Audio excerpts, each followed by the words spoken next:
The Yakuza Amazon series, titled Like a Dragon Yakuza, released the first few episodes back in late October, and then the rest of the episodes in early November. It adapted the original Yakuza 1's story, and it has been nominated by an award show that you should definitely take seriously because it totally isn't just one big elaborate prank, and it's an excellent nomination because, of course, everyone loved the Amazon series. Not a single person had anything negative to say about it at all, and everyone has been very reasonable.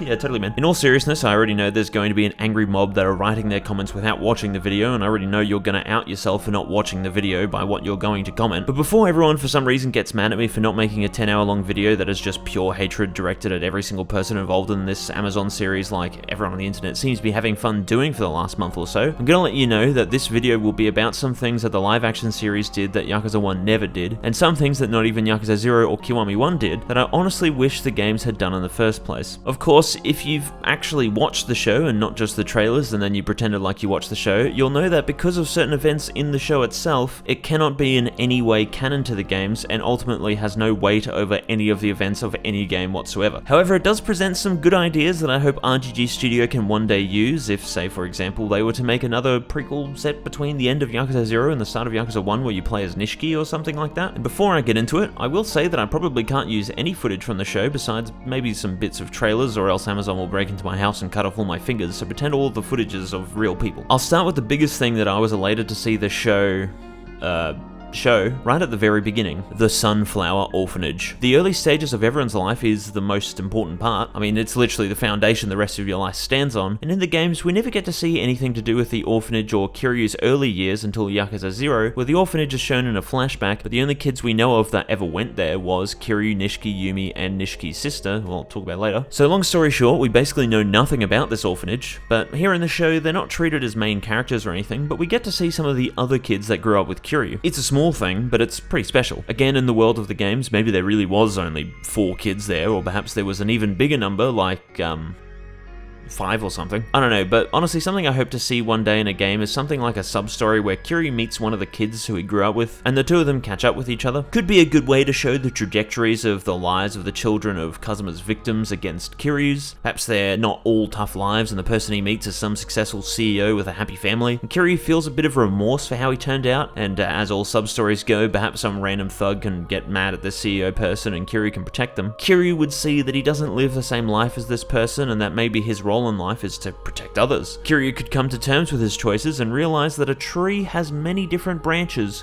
even though they all stem from the same roots. And so his life wasn't wrong, it was just his own. But anyway, another difference the show makes is that the main cast are a bit younger. At the end of the day, it doesn't really make a difference, and I think for the most part them changing their age was for 2 reasons. One, so that Kiryu and Nishiki were fresh in the Yakuza by the time of Dojima's death in 1995, because in the games they're Yakuza for a decade, give or take a few days or months or whatever. But then 2, because the actors themselves are a bit younger. Their actual age is realistically irrelevant, unless of course it's a story of Kiryu legally buying alcohol for the first time, or Kiryu applying for some senior citizen thing. But a good thing to see is more of Kiryu and Nishiki's early years as Yakuza. Yakuza 0 did that, and in the show they show Kiryu and Nishiki walking the streets and laughing at people being all scared around them, because the two of them, as we know from the games, think that being in the Yakuza is cool. And of course people were mad about that scene of them walking around laughing and acting cool because they haven't played Yakuza 0, where the game literally opens with Nishiki being like, damn, how cool is it to be a Yakuza? Look at all these hot women that are all over me, let's go get drunk and just hang until the sun rises. Anyway, it's good seeing them also do some odd jobs, like washing Shibusawa's car, as in S-O-U-R, because he definitely isn't Shibusawa, or Kiryu and Nishiki and Shibusawa pulling off a little heist. Why is that a cool thing? Well, because in the grand total of the entire Yakuza franchise, Kazuma Kiryu is shown on screen to perform Yakuza duties twice. He collects some money at the start of 0 and at the start of 1, and then that's it for the whole entire series. So then you have to really wonder how in the bloody hell some buff dude who never does the wrong thing, never commits crimes unless it's assaulting criminals or bad people, destroys property because he's trying to beat up someone who is probably a serial killer or something, pays for all of his meals and is like omega respectful to every single person he comes across, is loved by pretty much everyone who comes across him, can somehow become a legendary Yakuza. It's a little strange, and to be honest, they've still never given us a reason as to why he's called the Dragon of Dojima. Yes, he's in the Dojima family and has a dragon on his back, and I know people will say, well, that was the point of 0, but here's the thing, none of that explains it still. Yakuza 0 actually served as a better origin story for Majima and Nishiki than it did for Kiryu. He does some pretty heroic and notable things, but he does all of it as a civilian. Yeah, some people would know him as a pretty tough young dude, and I'm sure there would be many Yakuza going around talking about this Kiryu guy, but no one would call him the Dragon of Dojima because of what happens in 0. It's between 0 and 1, and something at some point happens, but we have never been told about it. In Yakuza 0, the Dragon of Dojima was some bullshit title Shibusawa came up with, and then Kiryu didn't suddenly gain that title because no one saw Kiryu win except for Nishiki and Shibusawa. And with Shibusawa going straight to jail and getting his ass beat, it's not like he was the one spreading the title around. And then this brings me to the beloved line from the show that Kiryu says, "I want to become the Dragon of Dojima." And by beloved, I mean outrageously hated, because a bunch of people just watched the trailer and not the show. It was a bit of a wild line to throw into a trailer without any of the context, but for fuck's sake, man, within not even 30 seconds of the line being said is the context explained, where it makes perfect sense. In the games, Kiryu doesn't want the title because of it both being some stupid bullshit Shibusawa made up, but later down the line, it becomes a bit of a derogatory term towards Kiryu as people use it as a bit of an insult and a jab at something he doesn't want to be. But in the show, the Dragon of Dojima was an actual person, one which Kiryu looked up to despite not really knowing who he truly was before he retired. So Kiryu, fresh-faced young man who isn't a part of the Yakuza, does want to become the Dragon of Dojima to make up for stealing from the Dojima family and to protect the other kids, and because in the show it isn't some made-up title that he's had hanging over him like a stormy cloud of anguish for the past 20 to 30 years. And a bit of a spoiler,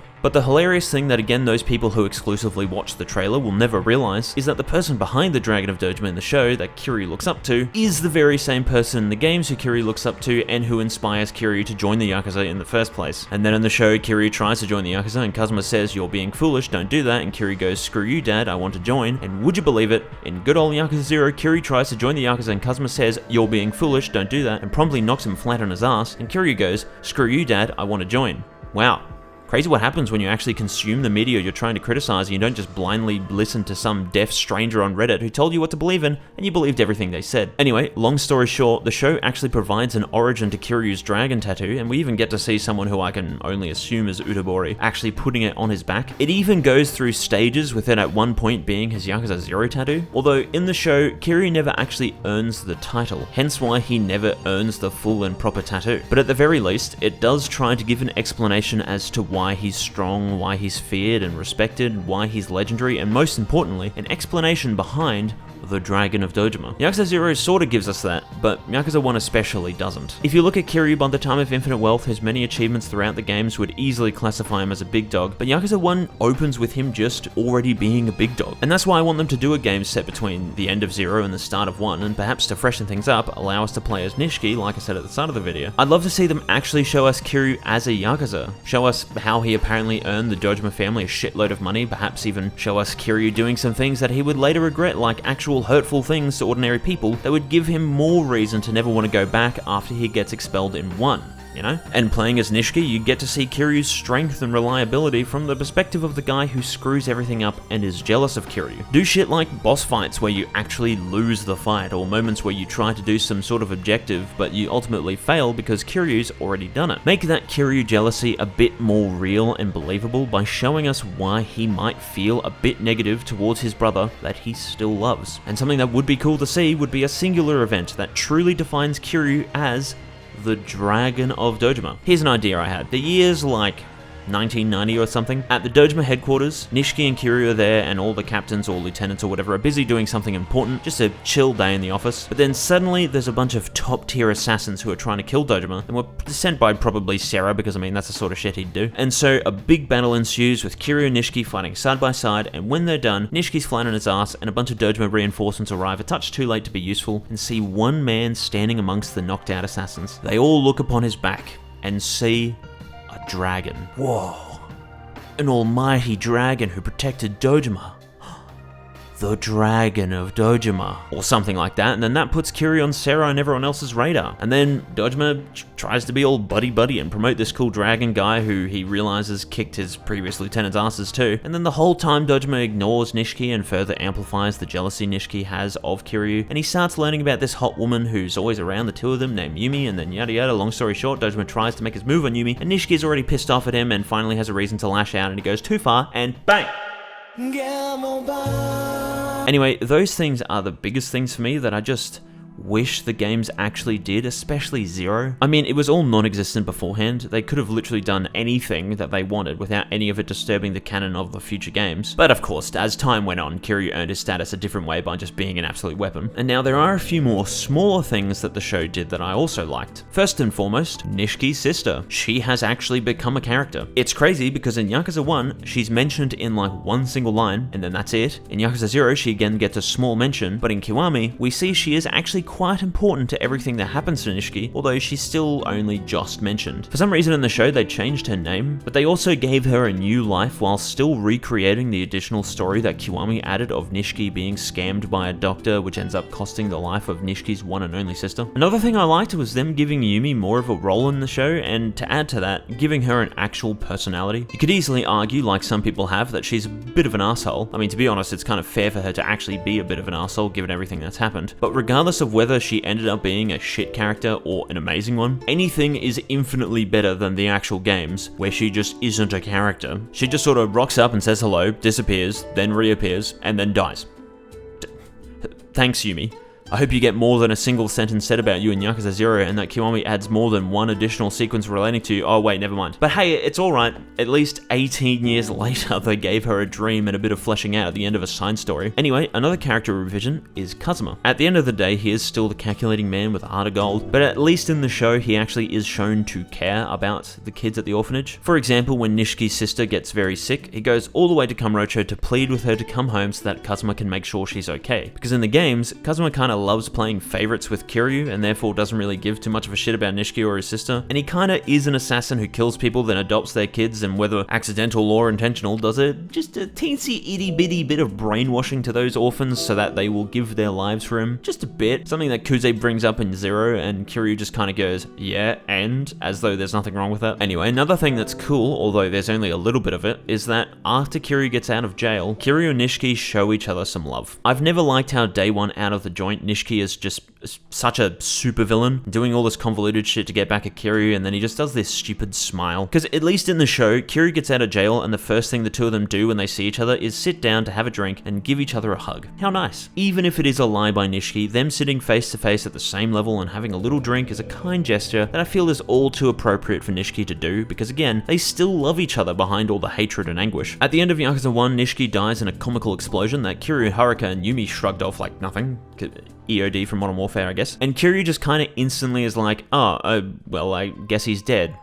Yumi, no! As opposed to the show when Nishiki dies, even if the death was a little strange, where Kiryu carries his body and is all emotional as he thinks back on their lives together. I also love how they handled the betrayal in the show. In Yakuza 1, for literally a total of 2.5 minutes, Nishiki's in cutscenes with Kiryu being best mates with him, and before he kills Dojima, and although 10 years pass, like another 2 minutes of real life time pass, and now Nishiki's betrayed Kiryu and wants to kill him, and it's all very rushed and dumb. In the show though, Dojima's death is the end of episode 5, and it's all done in a really cool way. As far as time is concerned, they both happen in 95, but the big difference from the game is that Nishiki's sister is already dead, and Nishiki wants to get back at Dojima by killing him rather than him trying to do things to Yumi, and after he does that, Kiryu comes in and takes the blame for Nishiki like he does in Yakuza 1, but unlike Yakuza 1, it's not because Nishiki has to care for his sister, as she's of course dead, but it's instead because Kiryu betrayed Nishiki.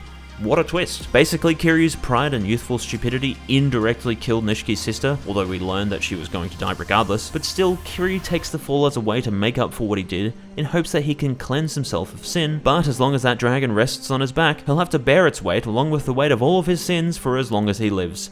Wow, just like the games. Crazy. At the end of the day though, I'm not saying Like a Dragon Yakuza was perfect, but it presents some ideas that I really wish the game said all those years ago. It was never meant to be a retelling of Yakuza 1's story, because if you want that, it's this thing called Yakuza Kiwami, but my real problems with it are just on the actual show side of things. Of course, the games have moved far beyond the story of Yakuza 1 and 0, and many things have more or less been retconned or remedied to the point where we don't actually need any of the things the show did in the games. But I thought I'd make this video because the overwhelming hatred of the show has been really fucking misguided. When I see someone say that it's a bit boring, I mean, yeah, you're not wrong. The fight scenes are pretty underwhelming. I mean, especially when this is your source material you're adapting, you're expected to be at least a little bit more exciting. But I hate seeing people bring up the "I want to become the Dragon of Dojima" line, because the context of the show is completely different, or saying that Kiryu disrespects Kazuma, or that Kiryu and Nishiki are happy to be part of the Yakuza, because all of that happens in the games, like I said. If you're gonna criticize anything that the show changed, why don't people want to mention how the florist is some creepy weirdo now? I mean, sure, someone who spies on every corner of an entire city all day is a bit fucked in the head, but